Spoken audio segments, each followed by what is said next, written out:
हरे कृष्णा। हम भगवद गीता के 6ठे अध्याय में हैं और आज हम इस अध्याय के श्लोक संख्या 5 का अध्ययन करने जा रहे हैं। आइए श्लोक का वाचन करते हैं। उद्धेरात्मनात्मानं न आत्मानव अवसाधयेत् आत्मैव हि आत्मनो बन्धुः आत्मैव रिपुरात्मनः। उद्धेरात्मनात्मानं न आत्मानं अवसाधयेत् आत्मैव हि आत्मनो बन्धुः आत्मैव रिपुः आत्मनः। उद्धेरात्मनात्मानं न आत्मानं अवसाधयेत् आत्मैव हि आत्मनो बन्धुः आत्मैव रिपुः आत्मनः। भगवान अर्जुन से कह रहे हैं कि मनुष्य को चाहिए कि वह अपने मन की सहायता से अपना उद्धार करे और अपने को नीचे न गिरने दे। यह मन बद्ध जीव का मित्र भी है और शत्रु भी है। भगवान ने अर्जुन से कहा कि मनुष्य को चाहिए कि वह अपने मन की सहायता से अपना उद्धार करे और अपने को नीचे न गिरने दे। यह मन बद्ध जीव का मित्र भी है और शत्रु भी है। उद्धेरात्मनात्मानं न आत्मनाम अवसाधयेत् आत्मैव हि आत्मनो बन्धुः आत्मैव रिपुः आत्मनः। आज के श्लोक को समझने से पहले हम पिछले श्लोक में देखते हैं कि भगवान ने क्या कहा था। पिछले श्लोक में भगवान ने कहा था कि जो व्यक्ति इंद्रिय विषयों से पूर्ण रूप से अनासक्त हो चुका है तथा उसने इंद्रिय तृप्ति संबंधित समस्त कार्यों का त्याग कर दिया है और वह अपने कर्मफल में आसक्त नहीं है, वही व्यक्ति योगारूढ़ व्यक्ति है। हमें भगवान ने योगारूढ़ व्यक्ति के 3 लक्षण बताए थे। अब आज के श्लोक में भगवान हमें बताने जा रहे हैं कि हम किस तरह योगारूढ़ बन सकते हैं। तो आइए सबसे पहले हम श्रील विश्वनाथ चक्रवर्ती ठाकुर के अन्वय को पढ़ते हैं। श्रील विश्वनाथ चक्रवर्ती ठाकुर की जय। आत्मना अनासक्त मन के द्वारा आत्मानम आत्मा का उद्धरेत संसार से उद्धार करें। आत्मानम आत्मा की न अवसादयेत अधोगति न होने दे ही, क्योंकि आत्मा एव आत्मा ही आत्मनः आत्मा का बंधु है। आत्मा एव आत्मा ही आत्मनः आत्मा का रिपुः शत्रु है। चक्रवर्ती पाद कह रहे हैं कि मनुष्य अनासक्त मन के द्वारा आत्मा का संसार से उद्धार करे, अपने आत्मा की अधोगति न होने दे, क्योंकि आत्मा अर्थात मन ही अपना बंधु और मन ही अपना शत्रु है। चक्रवर्ती पाद कह रहे हैं कि ऐसा इसलिए है क्योंकि इंद्रियों के विषय में आसक्त होने के कारण ही आत्मा संसार सागर में पतित होता है। अतः यत्नपूर्वक प्रयत्न करके उसका उद्धार करें। आत्मना अर्थात विषय की आसक्ति से रहित मन के द्वारा आत्मना अर्थात जीव का उद्धार करें, किंतु विषयों में आसक्त मन के द्वारा आत्मा को न अवसाधयेत अर्थात संसार सागर में पतित ना करें। इसीलिए आत्मा अर्थात मन ही बंधु है और मन ही शत्रु है। आज के श्लोक में भगवान ने मन को भी आत्मा कहा है और आत्मा तो आत्मा है ही। आत्मा का अर्थ है सबसे महत्वपूर्ण, क्योंकि मन ही हमारा शत्रु है, मन ही हमारा मित्र भी है। यदि हम मन को नियंत्रित कर सकें तो ये मन हमारा सबसे बड़ा मित्र है, और यदि ये मन नियंत्रित नहीं है तो यही शत्रु है। इसी बात को आज हमें भगवान समझा रहे हैं। इस श्लोक में भगवान ने कहा है कि मनुष्य को अनासक्त मन के द्वारा आत्मा का उद्धार करना चाहिए, इस भवसागर रूपी संसार से, और मन के द्वारा यत्न करना चाहिए कि आत्मा का पतन ना हो। भगवान ने कहा कि आत्मा अर्थात मन ही अपना बंधु है तथा मन ही अपना शत्रु है। यदि मन संसार के विषय भोगों में आसक्त है तो वह शत्रु है, क्योंकि ऐसे मन के कारण ही मनुष्य को बार बार जन्म मृत्यु के चक्र में बंधना होता है। लेकिन यदि मन अनासक्त है संसार से तो वह मनुष्य का मित्र है। इस श्लोक में भगवान ने मन को आत्मा कहा है, क्योंकि आत्मा सबसे महत्वपूर्ण है और मनुष्य के अस्तित्व का केंद्र है। हम ध्यान योग पढ़ रहे हैं और इस योग में मन को ही ध्यान लगाना है। मन सबसे महत्वपूर्ण है, इसलिए मन को आत्मा कहकर संबोधित किया है, मन के महत्व को दर्शाने के लिए। इस पूरे अध्याय में हम मन को संयमित करना सीखेंगे, क्योंकि मन को ही तो भक्ति करनी है। और अगले अध्याय अर्थात अध्याय संख्या 7 में भगवान हमें भक्ति योग के विषय में बताएंगे। इसीलिए इस अध्याय में भगवान ध्यान योग के द्वारा हमें मन को नियंत्रित करने का सलाह दे रहे हैं, सुझाव दे रहे हैं, ताकि हम मन को नियंत्रित करके भक्ति योग के लिए पूरी तरीके से हम अपने आप को प्रशिक्षित कर लें। अनासक्त मन मनुष्य का मित्र है और आसक्त मन मनुष्य का शत्रु है, क्योंकि आसक्त मन मनुष्य की अधोगति का कारण बनता है। इसीलिए मन को संयमित करना अत्यंत आवश्यक है। मन को किस प्रकार हम संयमित कर सकते हैं, ये हम श्रीला प्रभुपाद के तात्पर्य को पढ़कर समझेंगे। श्रीला प्रभुपाद की जय, अनंत कोटि वैष्णवों की जय। श्रीला प्रभुपाद हमें कह रहे हैं कि प्रसंग के अनुसार आत्मा शब्द का अर्थ कभी शरीर, मन तथा आत्मा होता है। योग पद्धति में मन तथा आत्मा का विशेष महत्व है, क्योंकि मन ही योग पद्धति का केंद्र बिंदु है। अतः इस प्रसंग में आत्मा का तात्पर्य मन से है। योग पद्धति का उद्देश्य मन को रोकना तथा इंद्रिय विषयों के प्रति आसक्ति से उसे हटाना है।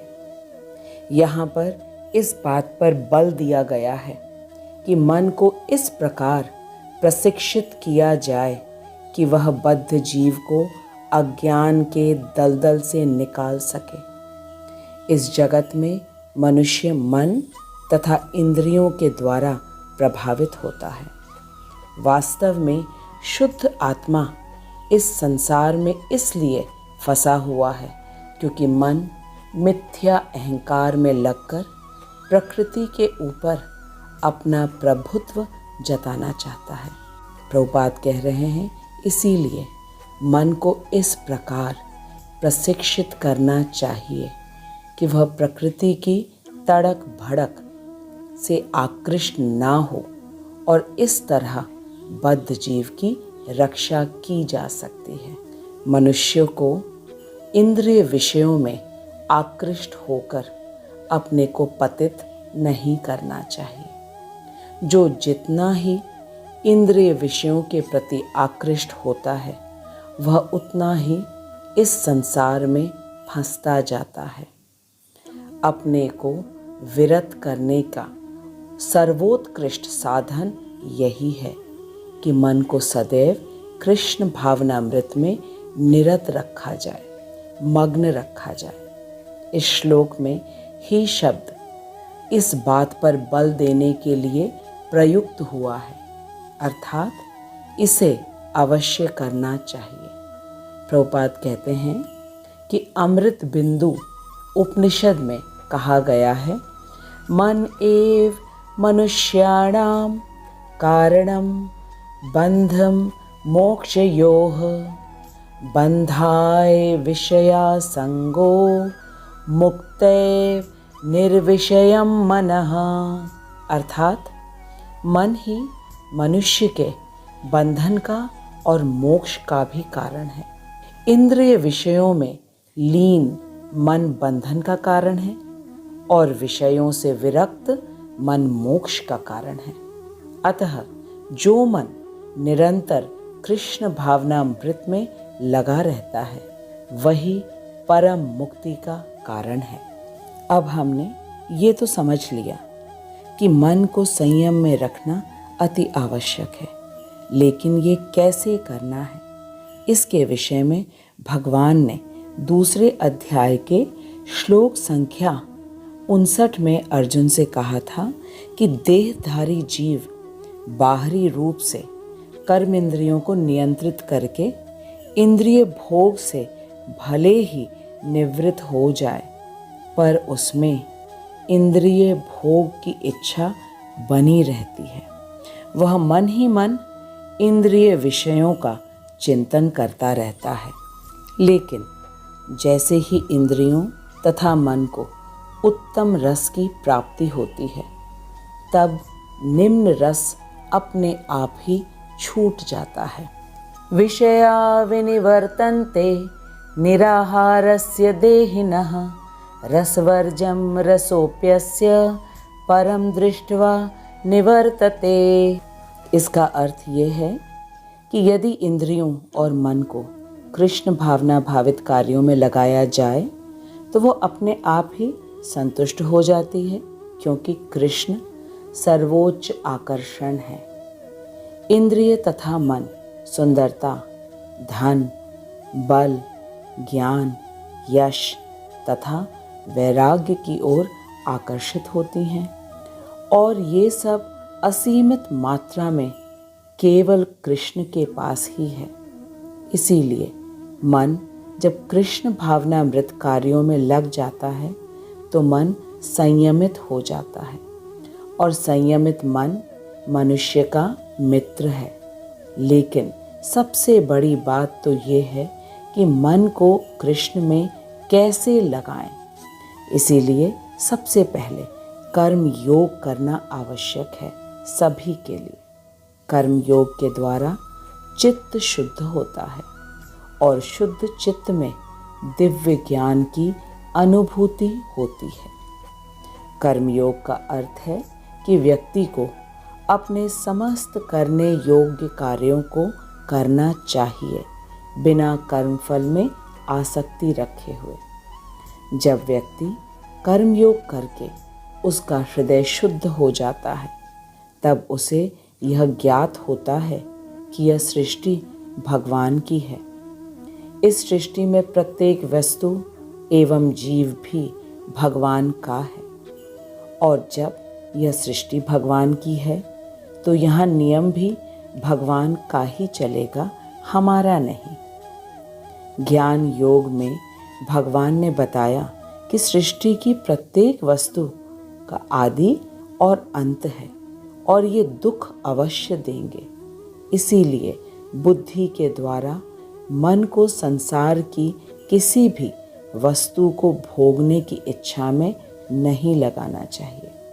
लेकिन यदि किसी को शास्त्रों के ज्ञान में रुचि नहीं है या समझ नहीं सकता, तो फिर उनके लिए अष्टांग योग के द्वारा मन को नियंत्रित करने के लिए विधि दी गई है ध्यान योग में।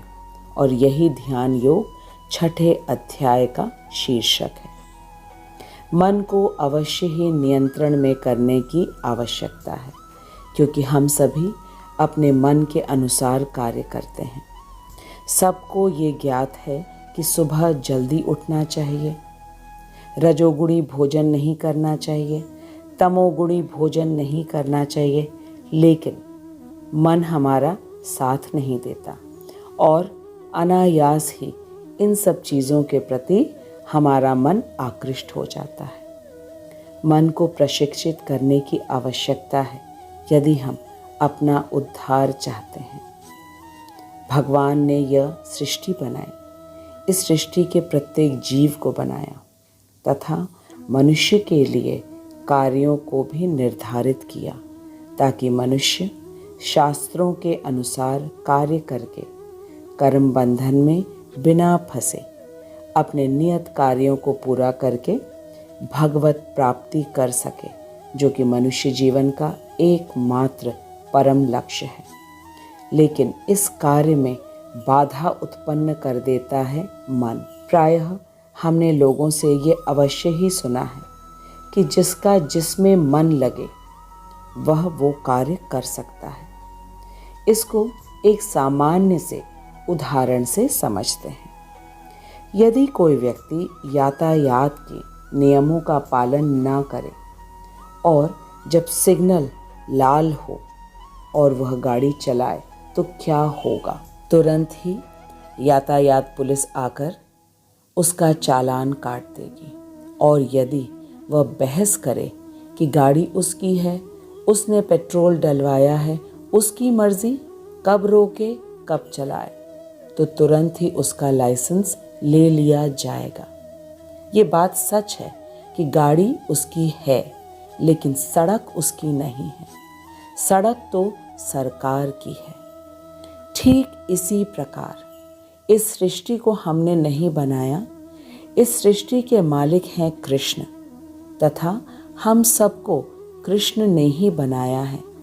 हमें किस प्रकार का कार्य करना है वह भी भगवद गीता में भगवान ने बता दिया है। लेकिन यदि हम कृष्ण का कहा नहीं मानेंगे और अपनी मनमानी करेंगे तो दंड के भागीदार अवश्य ही होंगे। और दंड है अधोगति को प्राप्त होना इस शरीर के अंत के बाद। अधोगति अर्थात निम्न योनि में जन्म होगा। इसीलिए आज के श्लोक में भगवान बता रहे हैं कि मन मित्र है और मन शत्रु भी है। मन यदि नियंत्रित है तो वह मित्र है, लेकिन अनियंत्रित मन शत्रु है। मन हमारा मित्र बने इसीलिए कहा गया है कि मन में इंद्रिय विषयों को भोगने की आसक्ति नहीं होनी चाहिए, क्योंकि प्रत्येक वस्तु एवं व्यक्ति कृष्ण का है और जो वस्तु हमारी नहीं है हम उसे भोगने की इच्छा कैसे कर सकते हैं। लेकिन इस मन को नियंत्रित करना इतना सरल भी नहीं है। इसीलिए भगवान ने स्वयं कहा है कि जब मन तथा इंद्रियां भगवान की सेवा में लगेंगी तब वह स्वयं ही नियंत्रित हो जाएंगी, क्योंकि जब कृष्ण प्रसन्न होंगे तो हम उनके अंश होने के नाते खुद ब खुद प्रसन्न हो जाएंगे, संतुष्ट हो जाएंगे। जैसे कि पेड़ के जड़ में जल डालने से पूरा पेड़ हरा भरा हो जाता है, स्वस्थ हो जाता है। श्रीला प्रभुपाद कहते हैं कि जैसे ही हमें कृष्ण के साथ अपने संबंध का ज्ञान हो जाएगा तब हम कृष्ण की बात को मान लेंगे और मनमानी करना छोड़ देंगे। और इस संबंध ज्ञान के लिए ही श्रीला प्रभुपाद ने हमें 16 माला प्रतिदिन हरे कृष्ण महामंत्र का जोर जोर से जप करने के लिए कहा है, ताकि हमारी जिह्वा तथा कान शुद्ध हो सकें। और साथ ही 4 नियमों का पालन करने के लिए कहा है, जैसे कि मांसाहार नहीं करना, मदिरा सेवन नहीं करना, जुआ नहीं खेलना तथा अवैध संबंध नहीं रखना। ऐसा करने से व्यक्ति सतोगुण में स्थित होता है, तब उसे भगवान की बात समझ आती है। हम ध्यान योग में हैं और ध्यान मन की क्रिया है, इसलिए संयमित मन के द्वारा, जो कि इंद्रिय विषयों से विरक्त हो तथा इंद्रिय तृप्ति के कार्यों को त्याग चुका हो और किसी कर्म फल में आसक्त ना हो, वही व्यक्ति योगारूढ़ है। योगारूढ़ बनने के लिए संयमित मन की आवश्यकता है। मन सबसे महत्वपूर्ण है, इसलिए मन को इस अध्याय में ध्यान योग में आत्मा कहकर संबोधित किया गया है। आज के श्लोक में बताया गया है कि मनुष्य को चाहिए कि वह अपने मन को संयमित करने का प्रयास करे।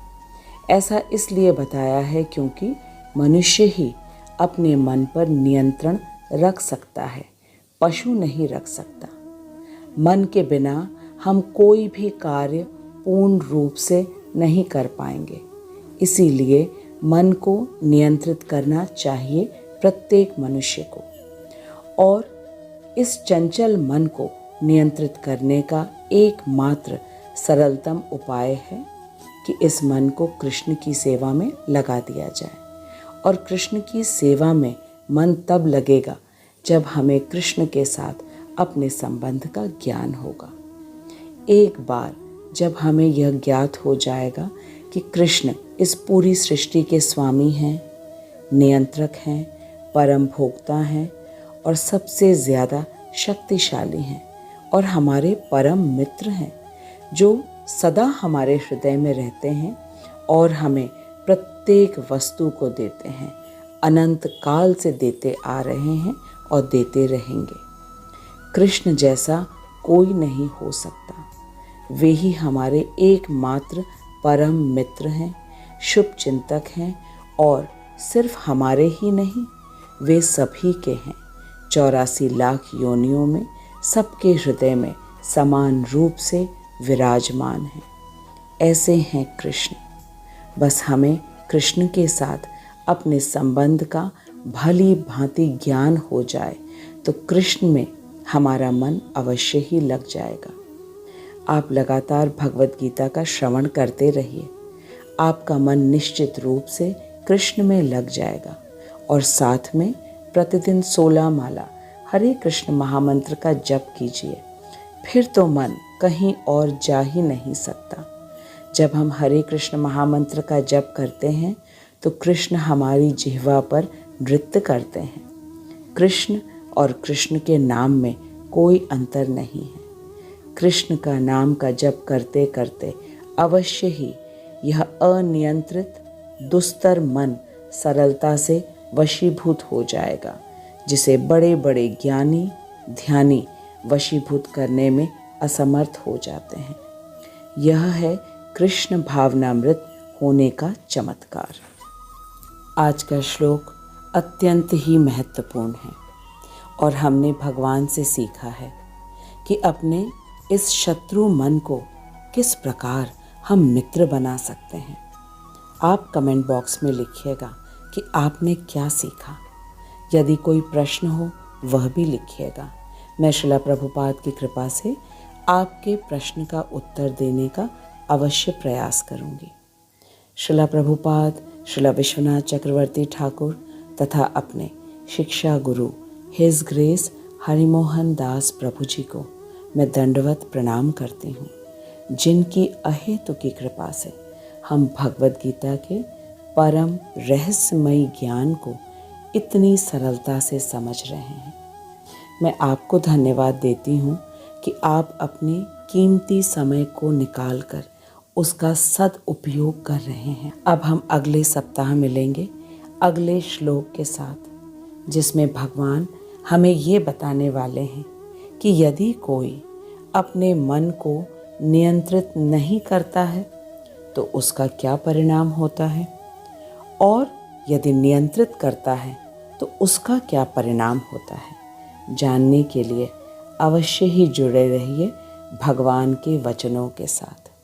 तब तक खूब मन से इस वीडियो को देखिए अन्यों के साथ शेयर करिए और हमेशा हरे कृष्णा कृष्णा कृष्णा हरे हरे, हरे राम राम राम हरे हरे इस मंत्र का उच्चारण करते रहिए और ये चंचल, अनियंत्रित, दुस्तर मन अवश्य ही नियंत्रित हो जाएगा। हरे कृष्णा।